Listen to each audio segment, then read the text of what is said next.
Hello, it's Howard Rheingold. The second video in a series that attempts to explain exactly what it is that I do online all day. To the casual observer, the way I go about my day might seem chaotic. To the unschooled eye, it might appear that I am somewhat randomly amusing myself, schmoozing with my friends online, browsing, procrastinating, even gardening, without apparently getting any productive work done. However, I do manage to convince people to pay me for the books I end up writing, the courses I teach, and the lectures I deliver. You could characterize the way I spend my life online these days as part hunting and gathering and part alchemy. The hunting and gathering is how I find out about the world. The alchemy comes in later when I try to transform what I've learned into media capable of eliciting learning in others. Today, information is abundant. Access to information is infinitely easy. Wayfinding requires skill.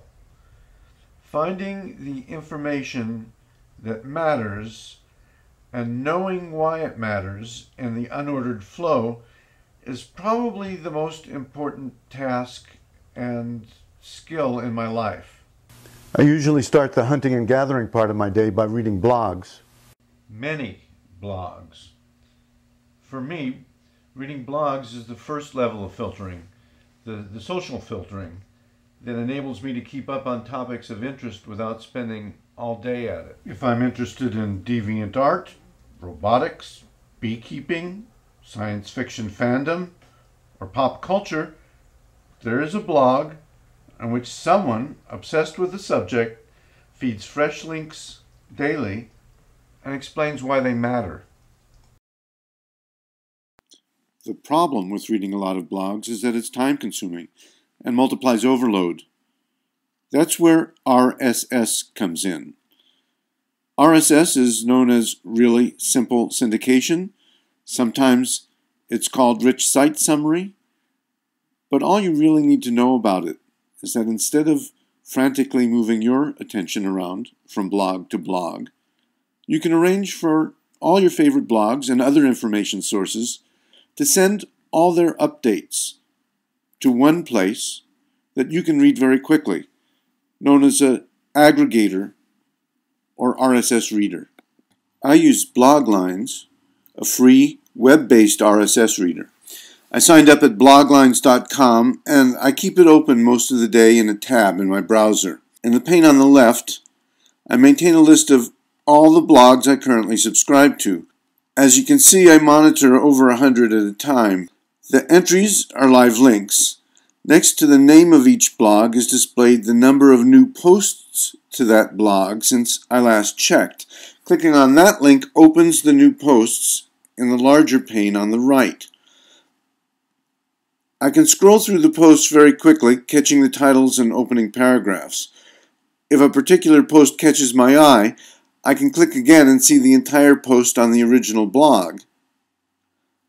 And if that post links to a more primary source, I can click through to that. And then I can click back up the hierarchy and scan other blogs from the browser again. This is not a blog, but a feed of my delicious network. I will get into that in a future episode. For now, I can mark all these as new and save them to scan in the future. It's easy to add subscriptions. Clicking on Add in Bloglines gives me a form to paste in the URL of the site I want to subscribe to. Look at most blogs and many other sites and you'll see this radio-like icon and a link. Copy that link location and paste it into Bloglines. I clicked the Easy Subscribe link in Bloglines, which gave me a bookmarklet. I drag the bookmarklet to the menu bar of my browser. When I encounter a site I want to subscribe to, the bookmarklet pops up a dialog. I can select from a number of different options and even arrange to file a subscription in one of my own folders. Clicking on subscribe adds that feed to my list. The Bloglines menu bar tells me how many others subscribe to that feed, links to related feeds, enables me to mark all or any posts as new, and most important, makes it easy to unsubscribe. Searches can be feeds, and news searches can be feeds. Click on Advanced Search in Google or Yahoo News, enter a search term, and look on the search page for an RSS subscription, or click your bookmarklet. Here I entered my own name and got a page of stories in which my name appears. By subscribing to this search feed, I will be notified in the future whenever my name appears in one of the thousands of news sites tracked by Google News.